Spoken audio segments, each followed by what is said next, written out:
اعوذ باللہ من الشیطان الرجیم پناہ مانگتا ہوں میں اللہ کی شیطان مردود سے۔ بسم اللہ الرحمن الرحیم شروع اللہ کا نام لے کر جو بڑا مہربان نہایت رحم والا ہے۔ اقرأ باسم ربك الذي خلق خلق الإنسان من علق اقرأ وربك الأكرم الذي علم بالقلم علم الإنسان ما لم يعلم كلا إن الإنسان ليطغى أن رآه استغنى إن إلى ربك الرجعى۔ اے نبی صلی اللہ علیہ وآلہ وسلم، اپنے پروردگار کا نام لے کر پڑھو جس نے تمام کائنات کو پیدا کیا، جس نے انسان کو خون کی پھٹکی سے بنایا۔ پڑھو اور تمہارا پروردگار بڑا کریم ہے، جس نے قلم کے ذریعے سے علم سکھایا اور انسان کو وہ باتیں سکھائیں جن کا اس کو علم نہ تھا، مگر انسان سرکش ہو جاتا ہے اس بنا پر کہ وہ اپنے آپ کو بے نیاز سمجھتا ہے۔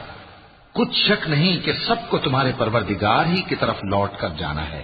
أرأيت الذي ينهى عبدا إذا صلى أرأيت إن كان على الهدى أو أمر بالتقوى أرأيت إن كذب وتولى ألم يعلم بأن الله يرى كلا لئن لم ينته لنسفعا بالناصية ناصية كاذبة خاطئة فليدع ناديه سندع الزبانية كلا لا تطعه واسجد واقترب۔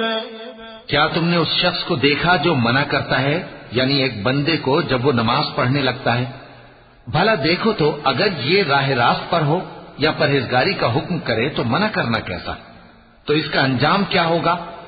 ذرا دیکھو تو اگر اس نے دین حق کو جھٹلایا اور اس سے منہ موڑا، کیا اس کو معلوم نہیں کہ اللہ دیکھ رہا ہے؟ دیکھو اگر وہ باز نہ آئے گا تو ہم اس کی پیشانی کے بال پکڑ کر گھسیٹیں گے، یعنی اس جھوٹے خطا کار کی پیشانی کے بال، تو وہ اپنے یاران مجلس کو بلا لے، ہم بھی دوزخ کے فرشتوں کو بلائیں گے۔ دیکھو اس کا کہا نہ ماننا اور سجدہ کرنا اور اللہ کا قرب حاصل کرتے رہنا۔